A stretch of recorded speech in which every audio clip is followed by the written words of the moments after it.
2025년 7월 16일 수요일 말씀 묵상 함께 시작합니다.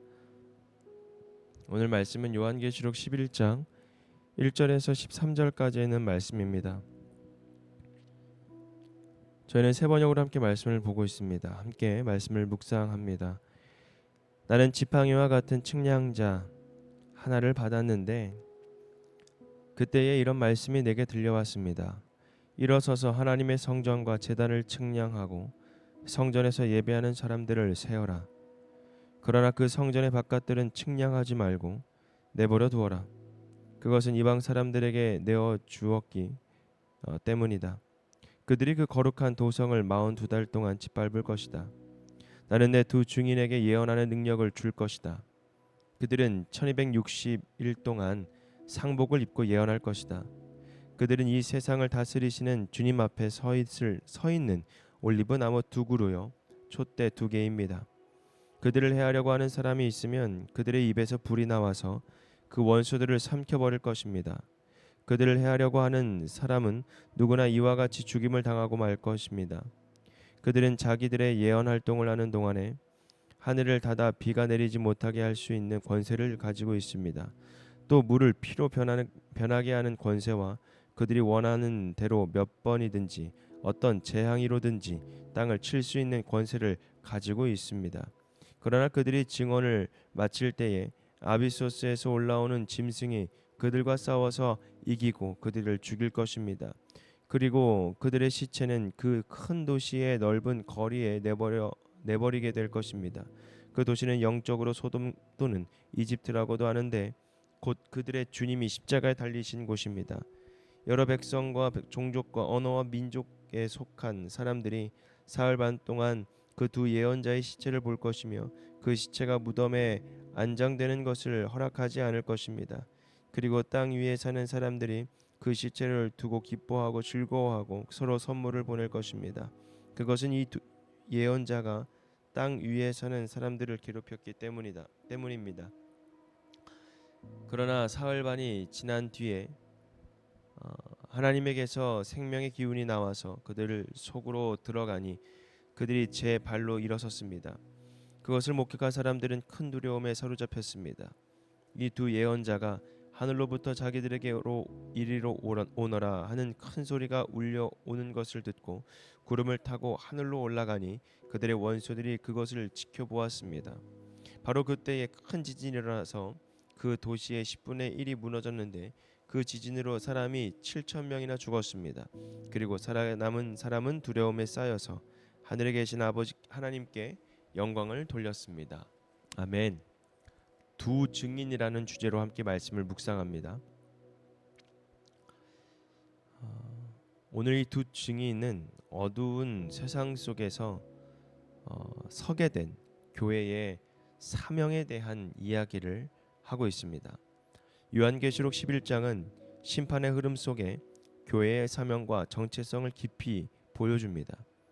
하나님은 성전을 측량하며 교회를 구별하시고 세상 한가운데 복음을 전할 두 증인을 세웁니다. 그래서 하나님은 그 두 증인을 통하여서 정체성, 즉 하나님의 성전과 제단과 그 안에서 경배한 자들을 측량하는 그 일을 시키는데 그것은 바로 성전과 교회된 우리들의 삶을 그리스도인의 정체성으로서의 다시금 회복시킬 수 있는 그런 요구와 또 그 필요를 오늘 말씀을 통해서 우리에게 해주고 있는 것이죠. 그래서 하나님께서 부르신 교회의 사명을 다시 붙들 수 있는 그런 말씀의 묵상 시간이 되기를 바랍니다. 두 증인은 말씀을 전하는 교회를 상징합니다.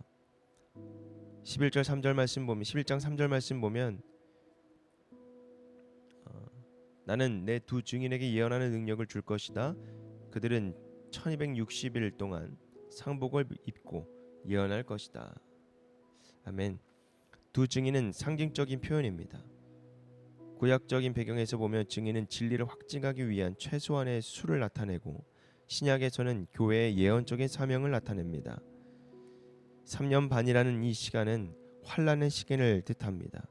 이 시간 동안 교회는 세상의 핍박 속에서도 하나님의 말씀을 선포하는 사명을 수행해야 된다는 사실을 우리에게 말씀을 통해서 알려주는 것이죠. 그리고 그 말씀을 선포하는 가운데에 굵은 베옷을 입고, 즉 상복을 입고 예언하라고 말씀하십니다. 그것은 회개를 나타내며 회개와 복음을 담대히 외칠 수 있는 교회의 정체성을 회복시키라는 것이죠. 그리고 그 두 증인은 4절에 있는 말씀을 보면 이 세상을 다스리는 주님 앞에 서 있는 올리브나무 두 그루요 촛대 두 대를 말씀하고 있습니다. 올리브나무는 성령의 기름 부으심을 나타내고 있고요. 촛대는 요한계시록 1장에 언급된 교회를 상징하고 있습니다. 즉 세상에 속해하여 빛을 비추는 증인, 그리고 성령의 능력을 입은 증인을 말하고 있는 것입니다. 그 두 증인에서는 예언이 나오는데, 예언은 그냥 예언적인 발언이 아니라 단지 예언적인 발언이 아니라 하나님의 말씀을 통해 세상에 하나님의 통치를 선포하는 능력이 있는 말씀을 전하는 것입니다. 불이 입에서 나온다는 표현은 말씀이 심판과 회개의 도구가 되고 있다라는 사실이죠. 비를 멈출 수도 있고 물을 피로 만들 수도 있고 모세와 엘리야의 사역을 연상하게 되죠. 하나님의 건의 아래 선 말씀 사역의 영향력과 실제성을 우리에게 알려주고 있는 것입니다. 교회는 단순히 복음을 소개하는 것이 아닙니다. 하늘의 권세를 대언하고 세상의 흐름을 거슬러서 복음을 선포하는 거룩한 통로의 역할을 감당하는 것이죠. 단순히 복음만 외치는 것이 아니라 복음을 삶으로 살아내는 그런 하나님의 교회가 되어야 된다는 것이죠. 세상은 교회를 대적할 수 있습니다. 그리고 하나님은 반드시 부흥시키게 되시죠. 부흥케 하시죠. 복음을 증언하는 자들은 세상의 미움과 조롱을 당하게 됩니다. 증인의 죽음은 교회의 고난과 침묵의 시간처럼 보이지만 이것이 바로 끝이 아니라는 것이죠.